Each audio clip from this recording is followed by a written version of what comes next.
ভুট্টা lower season প্রায় শেষের দিকে। আমাদের একটা জমি আর কয়েকটা জমি আছে। এই জমিগুলা লোয়া হলে এই সিজনে ভুট্টা লোয়া শেষ। আসসালামু আলাইকুম, সবাই কেমন আছেন? আলহামদুলিল্লাহ, আমরাও ভালো আছি। গরম পড়ছে, রোদের তাপ, তার জন্য আমার শাশুড়ি মা বলতেছে ভুট্টাগুলা সকাল সকাল পাড়তে। বলতেছি মা বিকালবেলায় পেরে ফেলে, কিন্তু গরম তো কমতেছে না, সময় চলে যাচ্ছে। সবাই মিলে ভুট্টাগুলা পাড়তেছি আর গাছগুলাকে দেখে ভাবিকে বলতেছি যখন গাছগুলা হয়েছিল তখন পানির অভাবে গুলা মোটা হতে পারে না, বেশি বড় হইতে পারে না। অনেকটা জিনিস সবকিছুর ক্ষেত্রেই প্রয়োজন, পানি ছাড়া কোনো কিছুই হয় না। এক এক করে সব ভুট্টা পাড়তেছে আর বিকালবেলা একটু একটু বাতাস বইছে।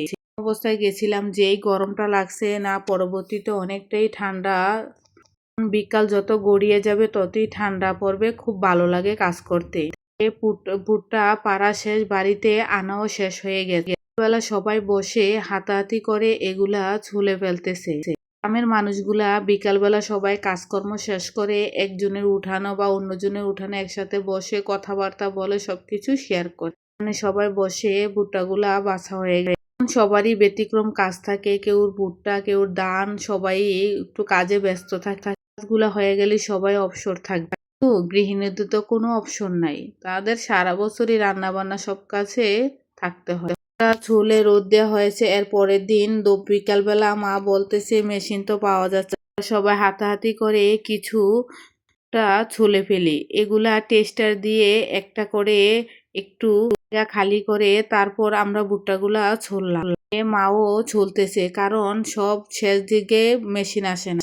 কাকা শ্বশুর ইউটিউব দেখে একটা ভুট্টার মেশিন বানিয়েছিল, এটা এনে সবাই মিলে কিছুক্ষণ পর পর এগুলা দিয়ে ভুট্টাগুলা বেছে নিলাম। আলহামদুলিল্লাহ, খুব সুন্দর তাড়াতাড়ি হয়ে গেছে। পরের দিন আমি ভুট্টাগুলা ছাদে শুকাতে দিচ্ছি আস্তে আস্তে করে, তারপর কিছু দেওয়ার পর ভিডিও করে নিলাম। বলতেছি আগামী ভুট্টা আসার আগ পর্যন্ত একটু ভিডিওটা করে নি। বিকালবেলা আবার ভুট্টাগুলা শুকিয়েছে, তারপর ছাদ থেকে নেমে জমিতে আসলাম। চারিদিকে আকাশটা একদম মেঘলা, বাতাস বইছে। কিছু কিছু ভুট্টা গাছ নেওয়া হবে বাড়িতে, এখানে দাঁড়িয়ে রাখা হয়েছে। তারপর এগুলা একজনের মাথায় বেঁধে বেঁধে দিচ্ছে, নিয়ে যাচ্ছে। বৃষ্টি আসলে অনেকটাই ভিজে যাবে। মানুষের খাবার দাবারের পাশাপাশি লাকড়ি খড়ির জন্য একটা টেনশন থাকে, যতই সিলিন্ডারে রান্না করুক, কিন্তু লাকড়ি চুলার জন্য সবসময় তাদের জোগাড় করতে হয়।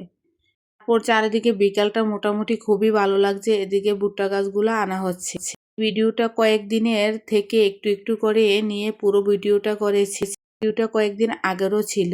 যাই হোক, যদি ভিডিওটা ভালো লাগে সবাই আমার ভিডিওটা দেখে লাইক কমেন্ট শেয়ার করবেন, সবাই পাশে থাকবেন। তখন পর্যন্ত ভিডিওটা দেখার জন্য সবাইকে অনেক অনেক ধন্যবাদ। আল্লাহ হাফেজ।